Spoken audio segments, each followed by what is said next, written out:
Welcome back to another episode of Beyond Giving, the best nonprofit podcast on the Boost Network, sponsored by GiveKit. Today we've got Edmund in the studio from City Problem Solvers. Thank you so much for joining us today for this conversation. Thanks for having me. Yeah, so let's just kind of jump into it. I'd really like to understand a little bit more about kind of your background, where you came from, and how you ended up running an organization like the City Problem Solvers.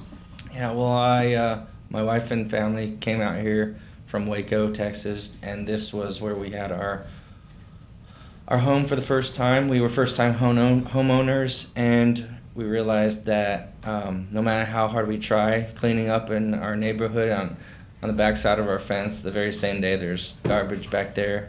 And I went around looking for, where could I find out, why is this happening? And I realized that if I don't want it to happen, then I have to do something about it. And thought the best way to do it would be to start a nonprofit that would inspire all generations to help be a part of this movement or part of an effort to clean up our city and make it go from what I found out was the top 10 dirtiest cities to the top 10 cleanest cities. Or San Antonio is yes. one of the top 10 in the top 10 dirtiest cities? That's what I've read, yeah. Wow, that's interesting. That's crazy. And so you saw this problem, the place is trashed, you need to clean it up, so you started the City Problem Solvers, right? Can you talk us through kind of what that experience was? So you identified this problem. What did you go through to kind of get the organization started, and how did you land on what the actual mission would be, your focus at the City Problem Solvers? Sure. So I realized that I couldn't do it myself, and I had to figure out, how can I get a team together, and what would that look like?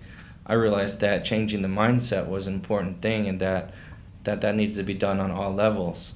So I realized that what we really need to do is put together a K through 12th grade program to teach kids about the environment and how it's better to not litter and how you can really enjoy where you live and have a clean place. There are cities around the world that are in really clean conditions. And so I figured we could be like that too, but we have to all kind of be working together. How do you think it's interesting? It's an interesting concept, right? So education being a piece of that. Teach the next generations, no, you should not throw this on the ground. You should throw it in a trash can, the appropriate bin, right? All those different things. I know growing up, that's what we always learned. Don't litter, litter's bad, $400 fine for littering, all of this stuff. But you still constantly see it everywhere, right? I was at a stoplight the other day and somebody was smoking and tossed their cigarette out, right? Just on the ground because I guess, there wasn't a trash can in the car.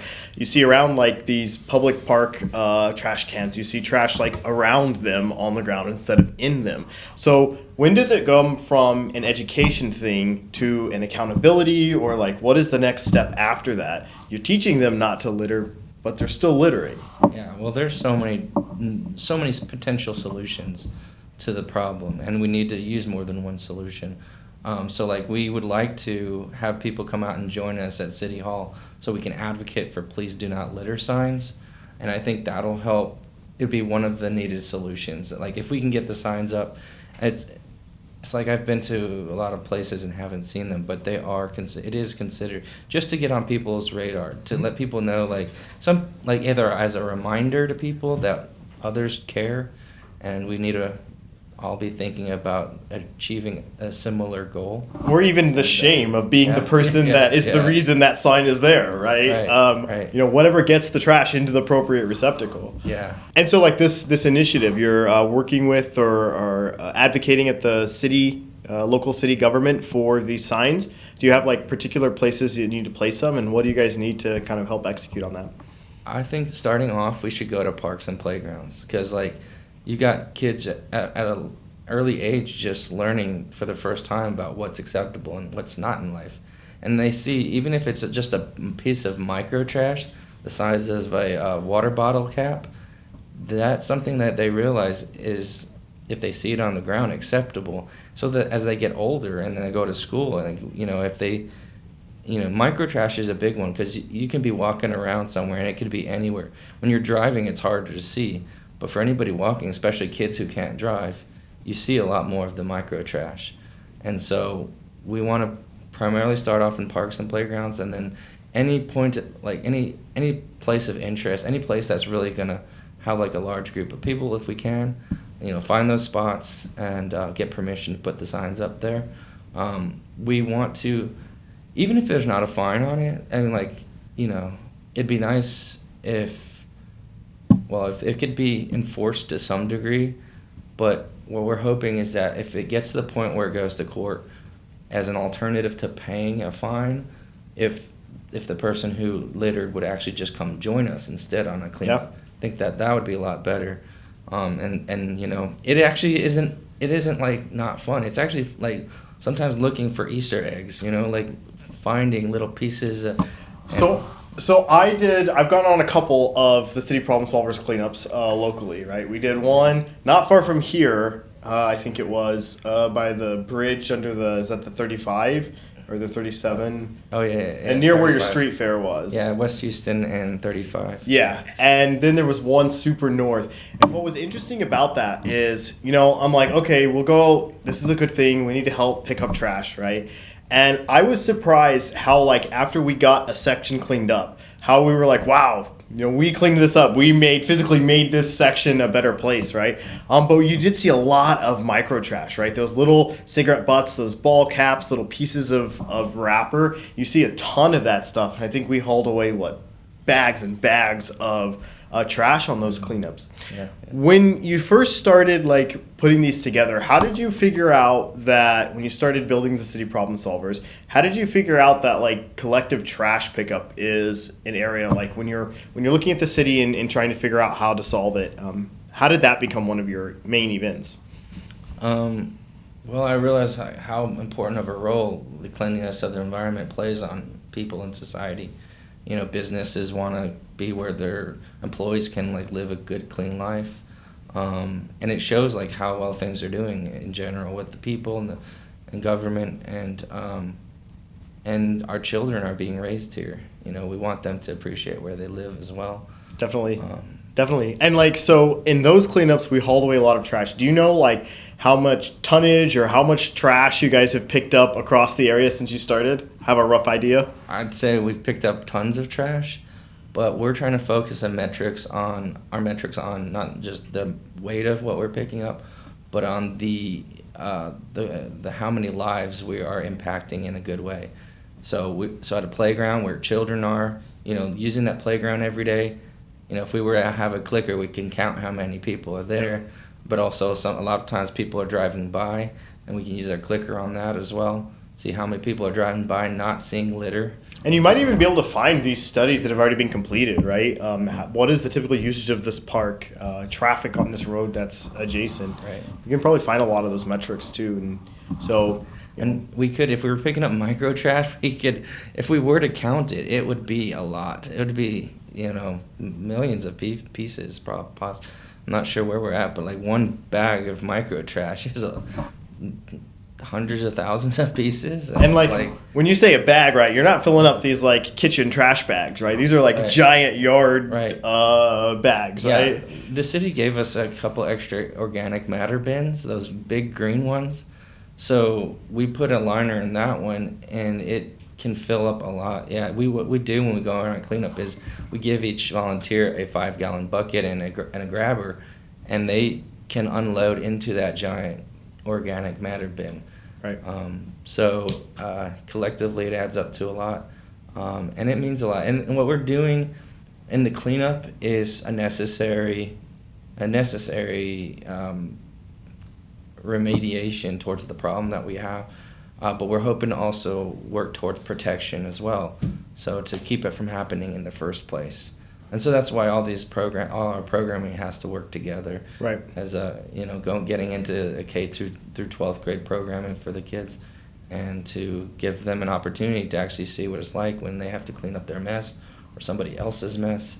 And if we're working with the kids, like, you know, they can also encourage their parents, you know, to not litter. Yep. Or, you know. Absolutely. And so now you've started the City Problem Solvers, you're making a difference in the community. What is a day in the life of the City Problem Solvers executive director look like? Like what does a day look like for you? I really need more help, because like I'm trying to do what I can, like whenever I have the time, but I need more people to join me in some of the efforts necessary to get all this programming like continuing, and additional programming up and running. And so, like, what kind of help do you need in that? Do you need like program managers? Do you need volunteers? You obviously need volunteers. Like, what specifically are you guys looking for? Yeah, I think we actually need a new secretary because, we started off with some of our board was, got us started, but then some board members might be moved out or, got caught up in work somewhere else and didn't have the time anymore. But like, we need people to be on our special events committee.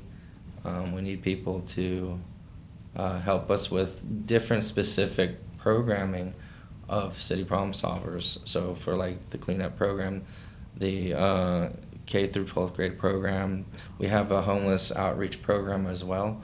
And that one's pretty neat because we're working on making it into like a homeless leadership program where we hope to incentivize the homeless to be a part of the leadership program by giving them funding, but we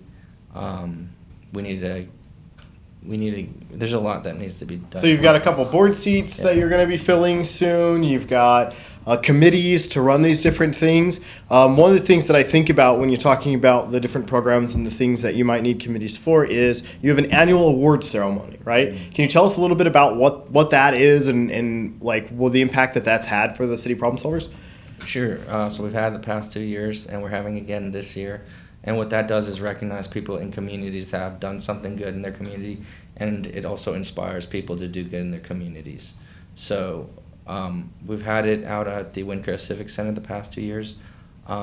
This last year, we're thankful for the San Antonio River Authority helped make it possible, and the Alamo College District helped make it possible, and everybody there made it possible. And we had CPS Energy out there, who was really happy to see how well it turned out, and we're looking forward to. We haven't have all the details finalized yet, but we're hoping to have our award ceremony at their headquarters this year. Oh, that'll be a really cool venue for that. Yeah, and they seem pretty interested in that. It's a partnership that I think would do really well, and we've also been going out to their community resource fairs. So if anybody ever wanted to look into one of those and come out and help talk about city problem solvers with us, that would be a cool thing. Definitely. Cool. And now I want to transition just a little bit here. When you walked in, you handed me this badge, right? Right. Junior City Problem Solvers badge. Right. What is this, and how do you get one? Right. This is one of the steps to incentivizing the youth to care about their city more. To be a city problem solver, that's what we want to all be, but we have to start somewhere to get there. And so starting off as a junior city problem solver is getting your first step in the door and knowing what it's like to actually be a part of something important. And so when we go to a resource fair, we'll have these, and what we'll ask is that if they want to be a junior city problem solver, they just have to make a commitment to listen to their parents and to, if they see litter, pick it up and put it in the garbage if they can, without getting hurt, and just as long as it's safe to do so. But then as they get older, there's more that you can do as a junior city problem solver. So we're looking for all the different levels of being a junior city problem solver and hoping that'll transition into a full-time city problem solver, somebody who can help grow with us as our organization grows. That makes sense. And engaging them early, right, with the junior problem solver badge and having multiple touch points throughout their life gears them up for actually helping solve these problems, and it makes it a problem that they are more likely to care about, right? If I grew up in a space where we didn't care about litter, we didn't care about trash, nobody ever said it was a bad thing to throw your trash on the ground, right? I'm probably not going to care about that when I get older. So that education piece is super important. Right. Now, what are some of the other kind of programs? You talked about some homeless outreach, you talked about the city cleanups, and then some advocacy with local government. What are kind of the biggest three programs that you guys operate now? And can you tell us a little bit about those? Yeah, the easiest way to get and be a part of City Problem Solvers is to join us for a venture to City Hall, where we go to advocate for please do not litter signs in parks and playgrounds. Because, like, I've been to some parks where, you know, there's litter all over the place and people are having a baby shower, and I feel bad that, like, you know, the babies, the little children there are, like, you know, learning from a young age that this is acceptable to have all these litter. And there's been some are worse than others, but, like, I've seen, you know, like, not just cigarette butts, but, you know, like bags of drug bags and things like that. Other things that should also be cleaned up. So how does that happen though? So, like, in the case, and I can think of some areas where, like, this is a problem. You might have, like, things like, you know, maybe a needle or like some narcotic or something. When you guys come across that stuff, what do you do? Like, can you just pick it up and throw it in the trash, or like do you need to report it, or what is that? That's really funny. Our first cleanup was a homeless encampment area, and so we found like over 40 needles. Mm-hmm. And our VP John, he put them in like a little container. I think it was an insulin needle container. Oh, sure, thing. yeah. And he took some duct tape and he wrapped it up and up, so nothing could get out. And he went all over town looking for where he could drop that off, because everybody's saying like, no, we don't take that, we don't take that. I think he even went to, like, I'm not trying to like name names and like bad things, but he went to some places where you think that they would take it, and they all kept saying no, and they just said. So what do you do with that? Because, like, I would have assumed there would have been a sharps collection program somewhere, right? If you have needles like laying out around the city, there's usually a spot where you can dispose of them. So what did you guys end up doing with those? I think they ended up getting tossed, and I hate to say it, but I mean he tried. He went to like close to a dozen places to try to find, like, he was like, I wouldn't have maybe gone to so many, but, you know, he's really you know, it's a needle, it could be a bad thing, so you want to be careful, but what we're doing now, you know, if we find something, it's mostly like the little Ziploc bags, drug bags, I don't know what you call them, but and lots of cigarette butts, stuff that isn't as intense as the needles, because we're trying to focus on not just the cleanups that, like, the hardcore people who are doing cleanups can be a part of, but anybody who wants to come to a park and playground. Right. So it, like, because what we're doing by going to park and playground, we realize it's covering more of our objectives. Like, it's remediation and protection at the same time, because, like, we're cleaning up the mess and people are seeing it.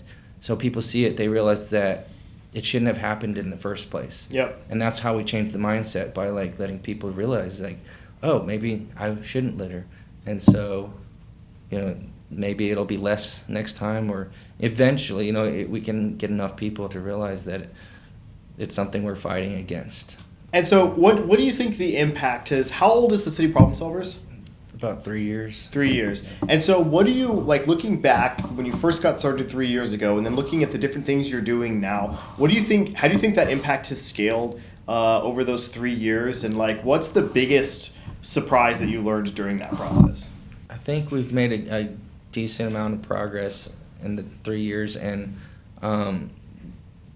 so I'm going to interrupt, because you didn't make a decent amount of progress. You guys have made a huge amount of progress. Like we need to own that. You guys have picked up a ton of trash in a ton of areas. You commissioned the painting, the murals on the bridge under the freeway. You hosted that street festival, right? I think we need to be serious and intentional with what we're saying here. You guys didn't make a decent effort. I think you guys have done a lot of work.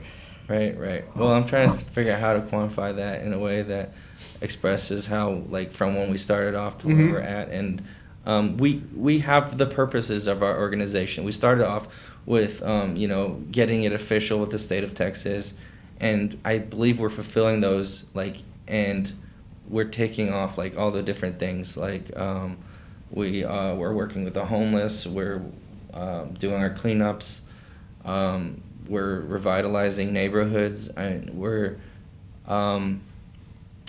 you know, I would say, like, it's all getting covered, but we want to grow and make it into something that can just continue and be sustainable in making things better throughout the whole city and county. And but I think if you look at City Problem Solvers and what we've done, if you go on our website, I like bring this with me to show some of what we've done, and you'll see that we are doing what we're trying to do, and it's starting. It was funny because starting off, I'm trying to talk with people about what we have got, what we're planning on doing, and where our organization is going to go, and it's like we haven't done it all yet, but I'm gonna try and explain it because I know it's going to happen.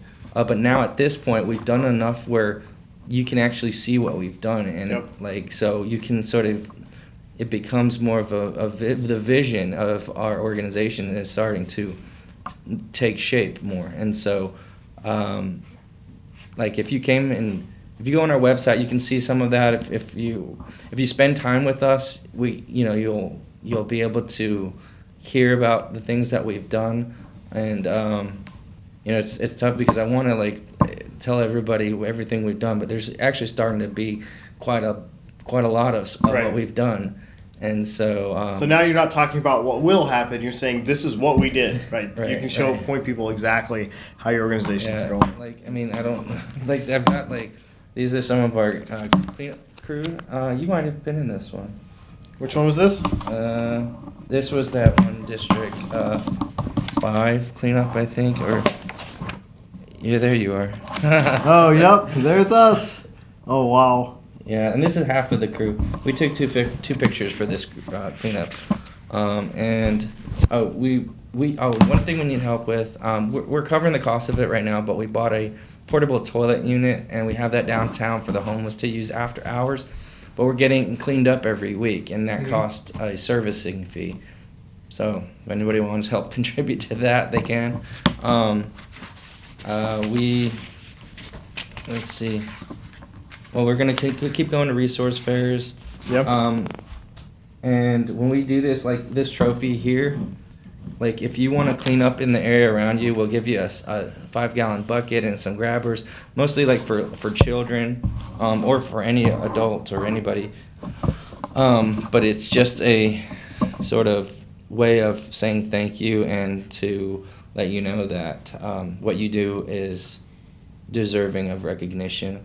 And so we started to get a little bit into that direction with your mobile restrooms and the financial costs to provide all these services and programs. What does that look like for City Problem Solvers, and where are you guys looking for financial partners and folks to help fund this? Okay, so I'm a little bit cautious in saying what the vision is to everybody, because I know a lot of people want to clean up in their neighborhood. When I meet a lot of people, they say, oh, they get excited, and they're start thinking, hey, my neighborhood's a mess, or my front yard is a mess.